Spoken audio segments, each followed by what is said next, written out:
Berdasarkan apa yang telah dipaparkan oleh dari pihak Kemendiknas, ada akses dan layanan pendidikan, kemudian kualitas guru, fasilitas pendidikan, kurikulum dan relevansi, dan yang terakhir apa tadi Pak? Digitalisasi atau apa ya? Seperti itu. Nah, yang pertama ini untuk akses dan layanan pendidikan. Kalau satu sekolah rakyat ini harapan kami ditempatkan itu di wilayah-wilayah periferial. Jangan lagi ditempatkan di pusat kabupaten. Kalau kabupatennya itu ditetapkan sebagai daerah penerima sekolah rakyat, jangan lagi sekolah itu ditempatkan di pusat kabupaten. Karena di pusat-pusat kabupaten layanannya sudah sangat banyak, akses informasi dan sebagainya. Sebaiknya dorong keluar di pinggiran-pinggiran periferial, wilayah-wilayah kepulauan, pulau-pulau yang betul-betul terluar, 3T tertinggal marginal. Sehingga aksesibilitas masyarakat, aksesibilitas anak-anak siswa ini bisa lebih cepat, lebih gampang. Mereka kalau harus datang dari pulau-pulau terluar, saya dari Maluku Pak, masuk di kabupaten Pak, itu bisa ongkosnya habis itu berjuta-juta Pak. Ke kecamatan aja udah berjuta-juta, apalagi sampai di pusat kabupaten. Bisa dibayangkan orang tuanya setiap hari harus bolak-balik karena anaknya itu harus, misalnya dia mengecek anak-anaknya yang lagi di asrama. Yang kedua, ini berkaitan dengan kualitas guru, ketersediaan guru dan kualitas guru. Pertanyaan kami, guru-guru ini itu diambil di tingkat sumber daya guru lokal yang tersedia, ataukah rekrutmen baru Pak? Karena untuk daerah-daerah 3T dapat kami sampaikan jumlah guru yang ada aja tidak cukup Pak. Distribusinya masih satu sekolah tuh ada yang cuma bisa satu sekolah, ya ini berapa pulau-pulau Pak.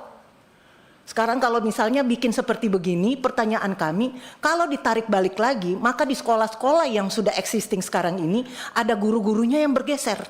Terjadi lagi ketimpangan terhadap pelayanan pendidikan di yang sudah existing. Kami berharap kalau untuk tahap awal untuk dipercepat mungkin bisa diambil dari rekrutmen lokal, tetapi untuk yang berikutnya mungkin bisa dibuka jalur khusus untuk rekrutmen tetap dari tenaga lokal, tetapi dengan penambahan kuota untuk guru. Jadi existing yang ada jangan diganggu, tetapi kemudian ditambahkan dengan guru-guru yang memang berkualitas. Yang ketiga Pak, ini berkaitan dengan kurikulum dan relevansi. Untuk kurikulum dan relevansi secara nasional kita punya kurikulum nasional, secara nasional. Tetapi dari sisi relevansi, ada wilayah-wilayah yang tentunya memang membutuhkan penguatan-penguatan lokalita tertentu. Jadi secara nasional kita punya kurikulum nasional, tetapi secara lokal, karena ini dia boarding school dan sifatnya khusus Pak. Maka misalnya untuk yang SMA, khusus untuk yang SMA, karena ada penjurusan di sana.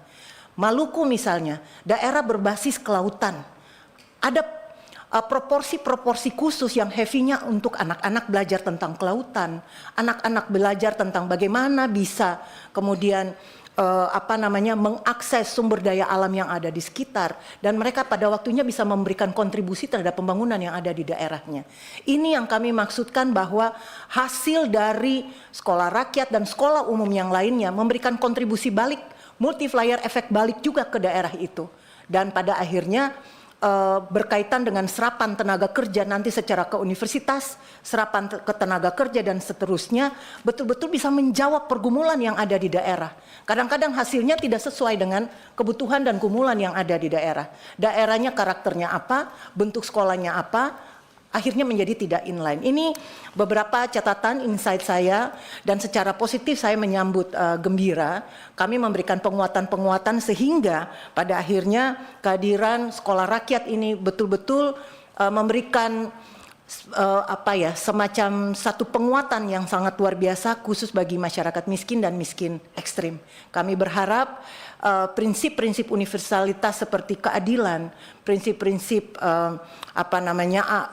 no one left behind betul-betul dapat diimplementasikan, dan bagi kepada anak-anak yang memang tidak masuk ke sekolah rakyat, sekali lagi kami menekankan bahwa negara tetap hadir untuk bisa memberikan layanan kepada semua masyarakat miskin itu. Sekian dan terima kasih, saya kembalikan kepada Pak Ketua.